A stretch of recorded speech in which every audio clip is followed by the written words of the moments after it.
Dalton's law of partial pressures.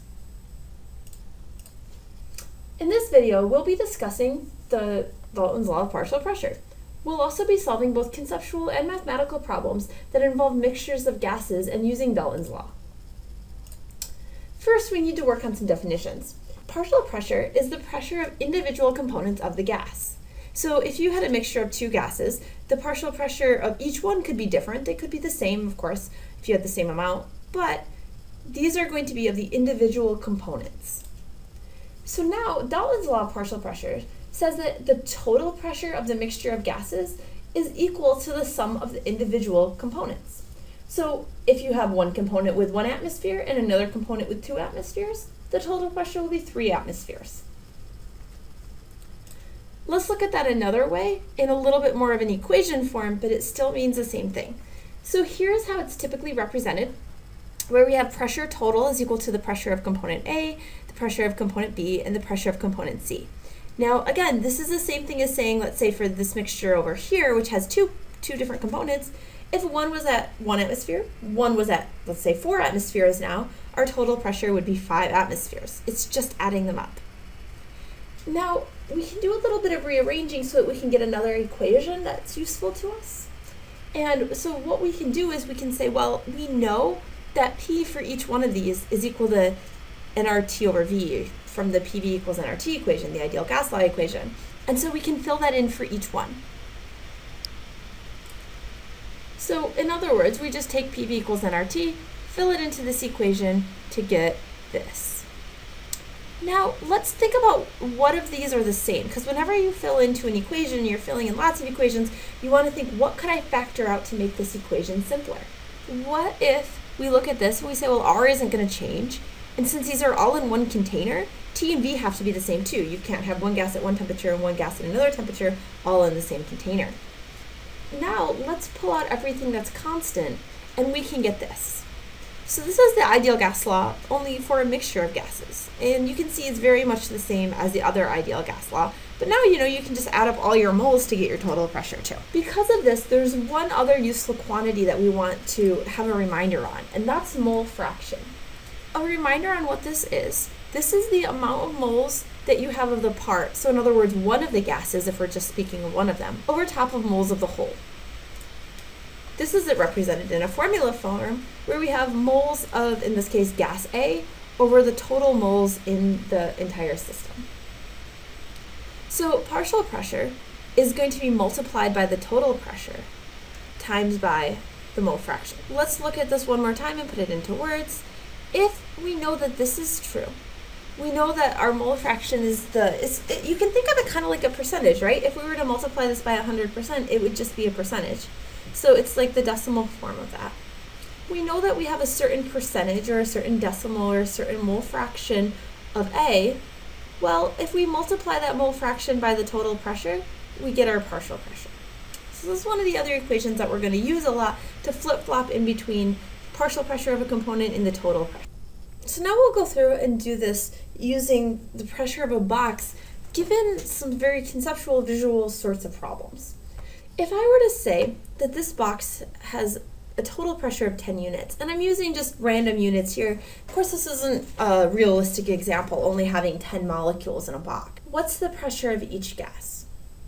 Our first step is going to be we want to solve for the mole fraction. And once we know the mole fraction, we can multiply that by the total pressure of the box. It's effectively using that equation on the previous slide. You can also just think of it as how you normally would use percentages. You come up with the decimal point, you multiply by the total, and you get your partial. So let's do this. We count up our particles, we see that we have 10 molecules. Now we want to find our mole fraction of each. Multiply by the total pressure. So we'll start with our purple. We can see that there are 4 purple atoms, so we would say 4 over 10, and then multiply by 10, because that's the total pressure of the box. So that would leave us with 4 units. So now we can see that, since we have 10 particles and we have 10 units, it becomes very simple to just count up the numbers. If we look at our cyan, we have 1 particle over 10, so our mole fraction is 1/10, but our total pressure is 10 units. So 1/10 times 10 is equal to 1 unit. Same thing for our green now. We look at our mole fraction, which is 2 over 10. So we take our 2 over 10, We multiply it by our 10 units of pressure to get 2 for our pink. Now, I wanted to throw this in here so that you can see that it doesn't actually matter how many atoms are in the gas. You know, a lot of times we'll represent gases as just these sort of billiard ball style things. I want you to realize that these could have multiple atoms in it too. These could be molecules. So just to drive that home, I put in a diatomic gas where we can very easily see that it's a diatomic gas. But you see that we still are counting it as 3, not 6, because they're attached to each other, and so they're only counted as one particle. They're only one molecule. So we have 3 over 10, and again, times the total pressure, which is 10, or 3 units. So let's extend this just a little bit and do something where the units total pressure doesn't kind of just automatically cancel out the mole fraction.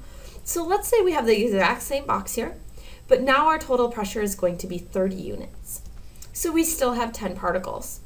And all of our mole fractions stay the same as well, but now instead of timesing our mole fraction by 10, we're timesing it by 30 because that's the total pressure of the box. So you can see that we do that with cyan again. 1 over 10 times 30 gives us 3. 2 over 10 times 30 gives us 6.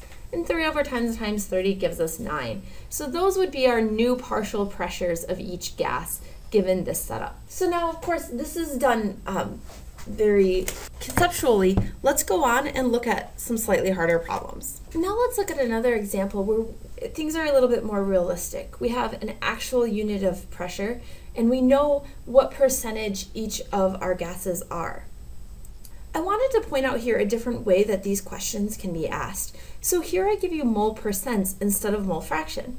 Of course, we know the only real difference is that to get a percent, you multiply by 100%. And so the rules stay the same.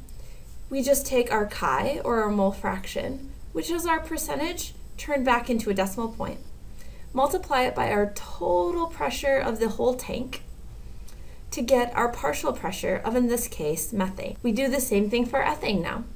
We know that we have 8.9%, so we turn that into a decimal point and multiply by the total pressure to get our partial pressure of ethane. And the same thing for propane, where we take the 2.5%, turn it into our decimal point, multiply by 1.2. Now, I want to show you something here, and you can see it on those conceptual examples before too. What happens if we add up all of these?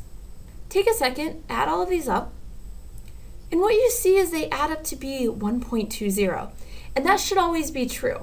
If you're given the partial pressures of every component of the gas, then whatever it comes out to be should add up to be the total pressure, since that's going to be 100% of your gas. Now let's do a little bit of a harder example.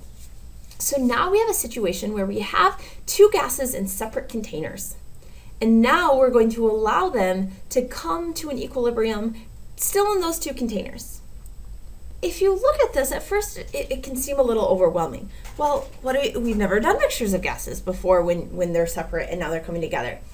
But since these gases aren't interacting, and since Dalton's law says that we can kind of treat these individually, that they both work individually with the ideal gas law, what we're able to do is treat it as if we have this pink gas going into an empty container, and we can calculate the partial pressure of the pink gas.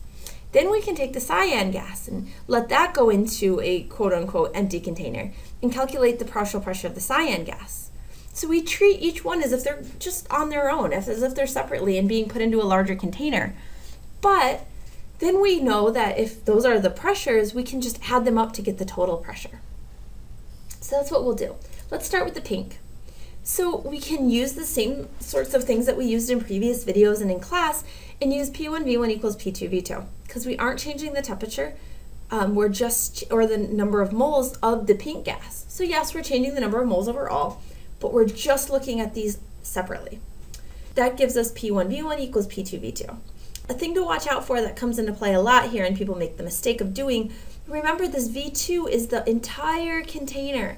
So it's the container that it started in plus the container that it's going into. So it's not 1 or 4, it's 5. It's the 2 added together. So we get this setup and we solve it and we get 0.2 atmospheres.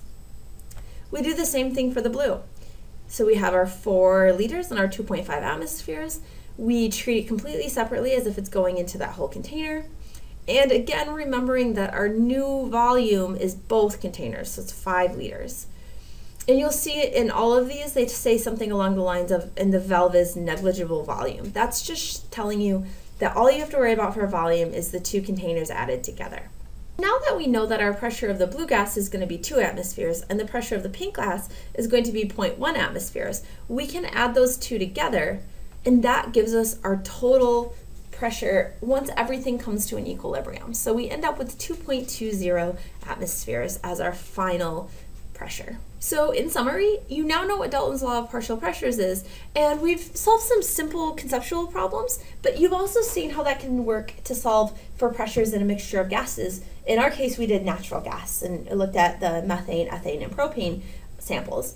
And we've also saw how Dalton's law can make what are really complex problems, those two containers of gases being mixed together, can actually simplify them a lot by allowing us to treat the gases completely separately and then add them together right at the very end. Those 2 types of problems are going to be very common for you to see, so make sure that you know how to do them, and we'll do a few more of them in class.